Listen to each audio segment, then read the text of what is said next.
हो गया। अस्सलाम वालेकुम। तो आज हम बात करेंगे इंशाल्लाह केमिस्ट्री के गैस पेपर की। ठीक है, क्लास 10th का।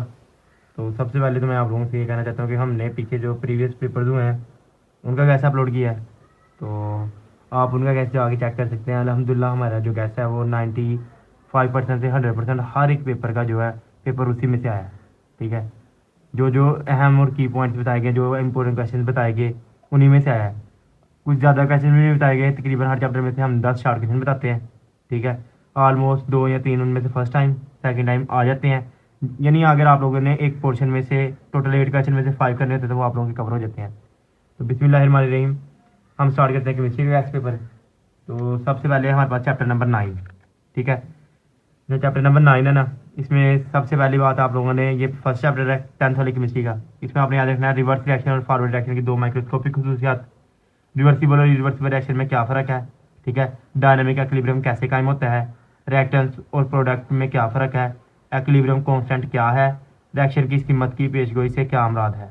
ठीक है, डायनामिक एक्विलिब्रियम की दो माइक्रोस्कोपिक खसूसियात तहरीर करें।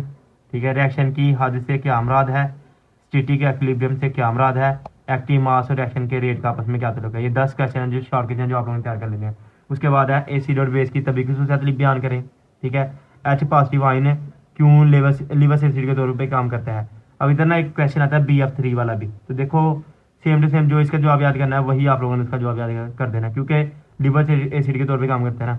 RNA के नजरिए के दूध बयान करें। पीएच के इस्तेमाल तहरीर करें। पीएच और इंडिकेटर में क्या फ़र्क है, मिक्सड साल्ट की तहरीर करें। और इधर आपने कहना है साल्ट न्यूट्रल क्यों होता है। ठीक हो गया। उसके बाद कॉन्जुगेट एसिड और लिवस एसिड में फ़र्क। एसिड और बेस के दो दो इस्तेमाल, यानी आपने एसिड और दो बेस के इस्तेमाल तहरीर कर देने हैं। ठीक है, डबल साल्ट और कम्प्लेक्स साल्ट में कम्प्लेक्स साल्ट क्या है, चार कुदरती तौर पे पाए जाने वाले एसिड और उनके ज़राए लिखें। ठीक है, आप लोगों ने ये कर लेने हैं। यानी ये 10 शार्ट क्वेश्चन है जो आप लोगों ने चैप्टर नंबर 10 मिस करने हैं।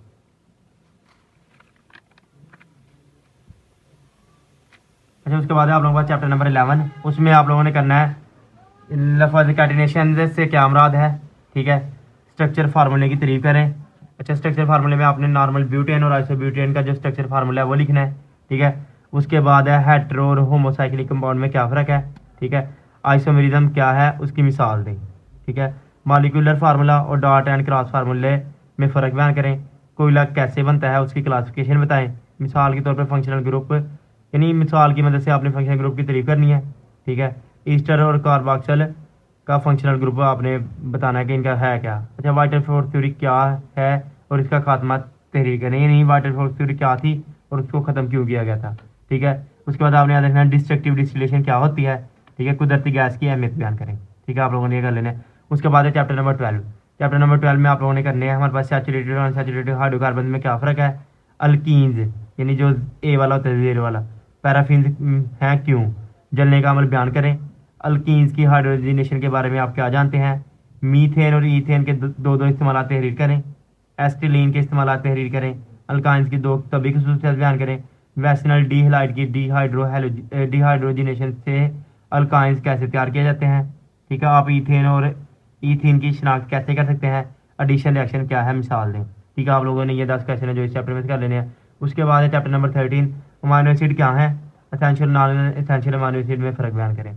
दो फैटी एसिड के नाम लिखें और फार्मूले लिखें। ठीक हो गया। ग्लूकोज और फ्रक्टोज में क्या फ़र्क है, मोनोसेक्राइड और पॉलीसेक्राइड में क्या फ़र्क है। ठीक है, कार्बोहाइड्रेट्स की तारीफ और उसकी मिसाल लिखें। जेल्टन कैसे बनती है। DNA और RNA का फंक्शन बताएं।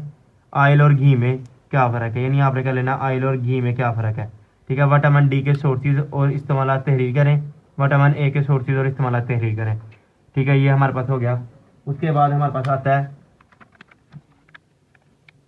Chapter number 14। ठीक है, चैप्टर नंबर 14 में आपने याद रखना है वॉल्यूम के लिहाज से एटमॉस्फेयर की फीसद कंपोजिशन तहरीर करें। ठीक है, स्ट्रेटोस्फेयर में ओजोन लेयर कैसे बनती है। ठीक है, CO और CO2 के अखराज के अहम सोर्सेज बताएं। ठीक है, ग्लोबल वार्मिंग के दो असरात तहरीर करें। प्राइमरी और सेकेंडरी पोल्यूटेंट की तारीफ करें। एसिड रेन के दो असरात तहरीर करें। ओजोन के खात्मे के दो असरात तहरीर करें। ठीक है, उसके बाद ओजोन और ओजोन होल की तारीफ करें। इंजेक्शन का अमल अमल बयान करें। ठीक है, उसके बाद अच्छा, उसके बाद है हमारे पास इंसिडेशन का अमल बयान करें। ठीक है, ग्रीन हाउस इफेक्ट की तारीफ करें, नेज बताएं कि CO ग्रीन हाउस गैस क्यों कहलाती है। ठीक है, उसके बाद आपके पास है चैप्टर नंबर 15, पानी की 4 खसूसियात तहरीर करें। पानी में चूने का पत्थर कैसे हल होता है, हार्ड वाटर और सॉफ्ट वाटर में फ़र्क, वाटर हार्डनेस की वजूहत तहरीर करें, हार्ड वाटर के नुकसानात बताएं। ठीक है, पानी की टेम्परेरी हार्डनेस को बॉयल करने से कैसे दूर किया जा सकता है, डिटर्जेंट के नुकसानात बयान करें, पेस्टिसाइड क्यों इस्तेमाल करते हैं, फ्लोरोसिस और हेपेटाइटिस क्या है, पानी की वजह से पैदा होने वाली बीमारियों से कैसे महफूज रहा जा सकता है। ठीक है, उसके बाद है हमारे पास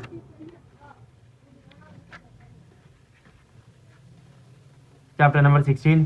ठीक है, उसमें आपने सबसे पहले करना है कैरोसिन ऑयल, ठीक है, और पेट्रोलियम गैस के इस्तेमाल तहरीर करें। ठीक है, गैंग और मेटलर्जिक ऑपरेशंस के नाम लिखें।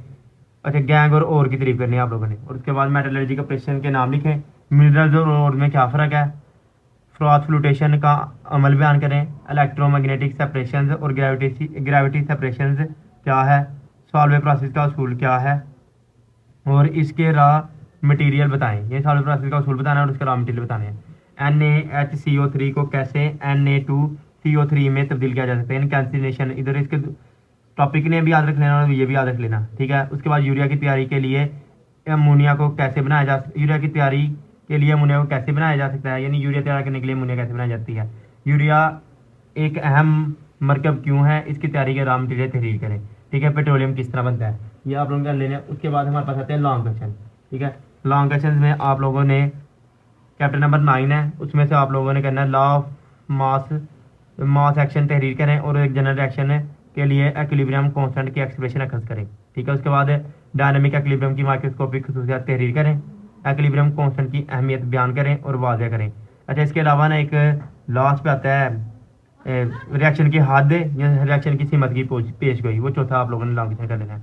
उसके बाद चैप्टर नंबर 10 में लीवर्स का एसिड और बेस का नजरिया, साल्ट की तरीके करें, साल्ट की खसूसियात, एसिड की 4 कीमिया खसूसियात, सोलबल साल्ट की तैयारी के अहम तरीके बयान करें। उसके अलावा ना आप लोगों ने कम अज़ कम देखो शॉर्ट क्वेश्चन में आपने ये इस्तेमाल तो याद करने हैं उसके एसिड के और बेस के भी, कम अज़ कम आपने 2-2 पॉइंट और ज़्यादा कर लेने हैं, 4-4 इस्तेमाल याद कर लेने हैं। ठीक है, उसके बाद है हमारे पास नेक्स्ट वाला चैप्टर, उसमें आपने याद रखना है अल्कीन्स के सोर्सेज। ठीक है, फिर उसके बाद अल्कीन्स की तैयारी, एसिलीन की पाँच इस्तेमालात, अल्काइंस की कीमिया खसूसियात। ठीक है, मीथेन और ईथेन के इस्तेमालात, ये 5 आप लोगों ने लॉन्ग क्वेश्चन कर लेने हैं।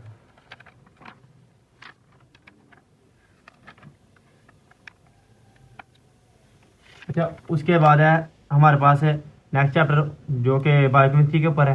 ठीक है, आप लोगों ने चैप्टर में कहना है डीऑक्सीराइबोन्यूक्लिक एसिड यानी DNA पर नोट लिखना है, प्रोटीन क्या है और इमाइनो एसिड प्रोटीन के बिल्डिंग ब्लॉक्स हैं, जो कि बहुत इंपॉर्टेंट लॉन्ग क्वेश्चन है, आपने अच्छे से तैयार कर लेना है। इमाइनो एसिड पर नोट लिखिए, ये तो शॉर्ट में भी किया हुआ है, तो वही आपने लॉन्ग के लिए कर लेना है। लिपिड के सोर्सेज और इस्तेमाल तहरीर करें, विटामिन क्या है उनकी अहमियत बयान करें, मोनोसेक्राइड और ओलिगोसेक्राइड में क्या फ़र्क है। ठीक है, आप लोगों ने मोनोसेक्राइड और ओलिगोसेक्राइड में कर लेना है। उसके बाद है हमारे पास पानी वाला चैप्टर, उसमें आपने याद रखना है कि परमानेंट हार्डनेस को दूर करने के तरीके की वजाहत करें, इंडस्ट्रियल वेस्ट की वजह से वाटर पोल्यूशन की वजाहत करें, वाटर पोल्यूशन क्या है उसके असरात लिखें, पानी की वजह से पैदा होने वाली 4 बीमारियों की वजाहत करें और उनको किस तरह महफूज रखा जा सकता है, इनसे हम किस तरह बच सकते हैं, हार्ड वाटर के नुकसान, ये शॉर्ट में भी करने हैं, आप लोगों ने लॉन्ग के लिए भी कर लो। ठीक है, उसके बाद हमारे पास लास्ट वाला चैप्टर आता है। ठीक है, उस चैप्टर में आपने करना है कापर के हवाले से स्मेल्टिंग के प्रोसेस की वजाहत करें, सॉल्वे प्रोसेस के फ़ायदे बयान करें, अमोनिया सॉल्वे प्रोसेस पर एक जामिया नोट तहरीर करें, यूरिया की अहमियत। ठीक है, यूरिया किस तरह तैयार किया जाता है। ठीक है, फ्लोर शीट डायग्राम बनाइए, इसमें आपने डायग्राम में बनानी है, पेट्रोलियम की फ्रैक्शनल डिस्टिलेशन पर नोट लिखें। ठीक है, बेस्ट ऑफ लक, यही वो क्वेश्चन है जो आप लोगों ने करना है, और आई होप सो कि जो क्वेश्चन होंगे ना आप लोगों के पेपर के वो इसी के अंदर से आएंगे। बेस्ट ऑफ लक, अल्लाह हाफिज़।